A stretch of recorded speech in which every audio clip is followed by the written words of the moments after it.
हमारे आत्मनिर्भरता कहां जाएगी? स्वदेशी नारा हमारा कहां जाएगा? हमारे देश की जनता भाजपा से कह रही है कि जहां तक हमें मालूम है डील एक तरफा नहीं होती है। क्या ये बनी वहां पहुंची यहां जहां जैसे कोई एक पक्ष मान रहा हो? जनता भाजपा से यह भी जानना चाहती है कि 0 बड़ा के 18।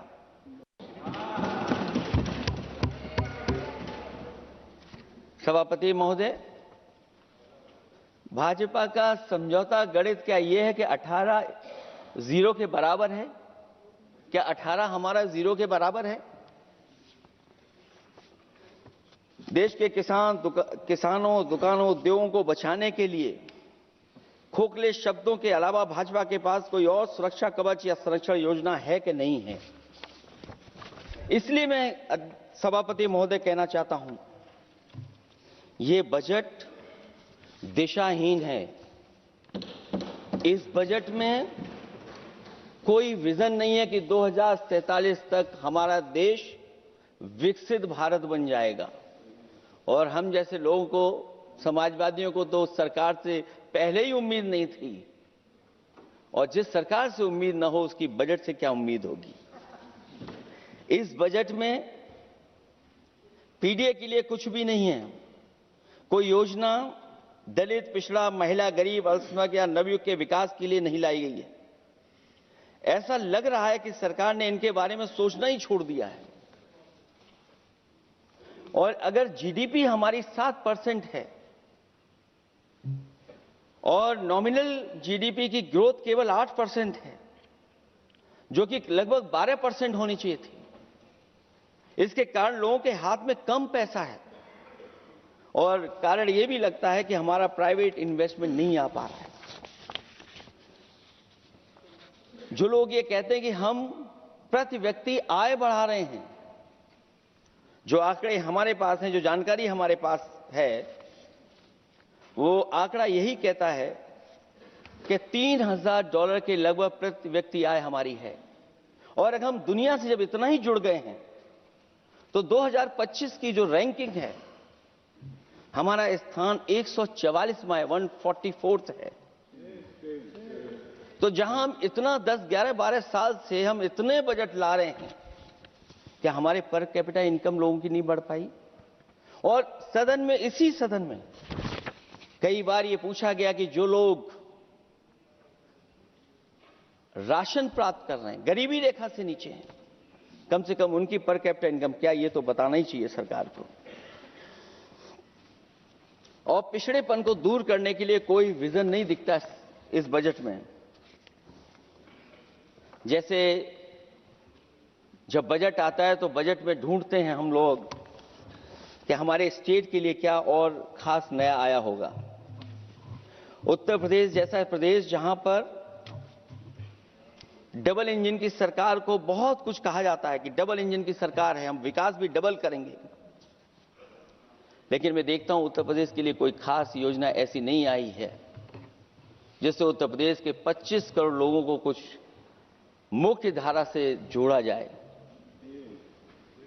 वैसे तो बड़ी बड़ी योजनाएं बताई जा रही हैं कि हमारे कई फ्रेट कॉरिडोर्स बन रहे हैं, वाटरवेज बन रहे हैं, एक्सप्रेसवेज बन रहे हैं, लेकिन उत्तर प्रदेश जहां से प्रधानमंत्री जी आते हैं, भविष्य में जो बनेंगे एक्सप्रेसवे, लेकिन भारत सरकार के बजट से कोई भी अभी एक्सप्रेसवे वहां पर नहीं बना। अगर कोई बना हो, नया बन रहा हो, बड़ा बन रहा हो तो बताएं। और जो बने भी हैं वो उस मानक, उस क्वालिटी के नहीं हैं जिस क्वालिटी के आज विकसित भारत के एक्सप्रेसवे होने चाहिए। जो लोग भ्रष्टाचार पे बड़े बड़े सवाल उठाते हैं, वो कम से कम अपनी सड़कों को देखें, अपने एक्सप्रेसवेज को देखें कि उन्होंने क्या बना करके खड़ा इतने हजारों करोड़ रुपए खर्च करने के बाद। इनके सबसे पहले प्रधानमंत्री अटल बिहारी वाजपेयी जी, उनके नाम से कोई एक्सप्रेसवे बन रहा था। सभापति महोदय, हम लोगों ने अखबारों में पढ़ा, कई लोग स्टेटमेंट भी देते हैं कि हम एक्सप्रेसवे बना रहे हैं। उनके नाम से बनने के साथ साथ उनका नाम भी बदल दिया। पहले वो चंबल एक्सप्रेस वे बन रहा था, फिर अटल जी के नाम से एक्सप्रेस वे बन रहा था। लगता है वो जमीन पर नहीं उतरा, वो केवल कागजों पे बन रहा था। तो ये तो एक्सप्रेसवे की बात हुई। सबसे बड़ा सवाल यह है कि किसान को लेकर के इन्होंने कहा कि किसान की हम आय दोगुनी कर देंगे। आज हमारा किसान इस उदारीकरण में कहां खड़ा है? जिस किसान को लेकर के पूरे देश के सभी राजनीतिक दल चिंतित रहते हैं, इस डील के बाद हमारे किसानों का हाल क्या होगा? और जब सब कुछ विदेश से ही आएगा तो हमारा किसान भारत में क्या उगाएगा, जमीन पर क्या उगाएगा और क्या बेच पाएगा? सभापति महोदय, सरकार ने बड़ा बजट पेश किया, कहा कि हम एग्रीकल्चर इंफ्रास्ट्रक्चर तैयार करेंगे, एग्रीकल्चर इंफ्रास्ट्रक्चर से हम मंडियां तैयार करेंगे, बाजार तैयार करेंगे, एमएसपी लागू करेंगे।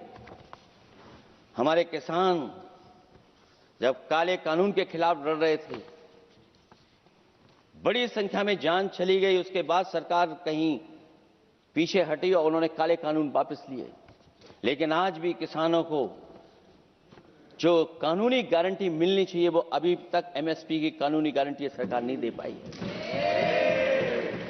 और जो तेज क्रॉप और हॉर्टिकल्चर क्रॉप और दूध को लेकर के सरकार दावा करती है कि हम सब्जियां इतना, हॉर्टिकल्चर क्रॉप्स हमारी इतनी ग्रो कर गई हैं, हम दुनिया में इतना पैदा कर रहे हैं। दूध के जब आंकड़े बताते हैं कि दुनिया में हम दूध का उत्पादन इतना कर रहे हैं, और अगर आपका बजट ही विकसित भारत का बजट है, तो हमारे हॉर्टिकल्चर क्रॉप्स और जो हमारा किसान दूध का उत्पादन कर रहा है, दूध का उत्पादन हो रहा है, उसके लिए एमएसपी की गारंटी कब देंगे आप लोग? और गारंटी हम लोग इसलिए मांग रहे हैं क्योंकि उसको घर कैसे बनाएगा, घर कैसे चलाएगा, अगर उसको लाभ नहीं मिलेगा, बच्चों को कैसे पढ़ाएगा, अपनी बेटियों को हंसी खुशी विदा कैसे कर पाएगा? और इधर तो जहां फसल की कीमत नहीं मिल पा रही है, सभापति महोदय, सोने के भाव कहां पहुंच गए हैं? पहले गरीब सोचता था जब हम अपनी बेटी की विदा करेंगे तो कुछ सोने का एक सामान खरीद करके दे देंगे उसको। जैसे जैसे बीजेपी की सरकार चली और आगे बढ़ती गई, 12 साल ऐसे हैं आ गए कि अब तो चांदी तो दूर, अगर यही सरकार चलती रही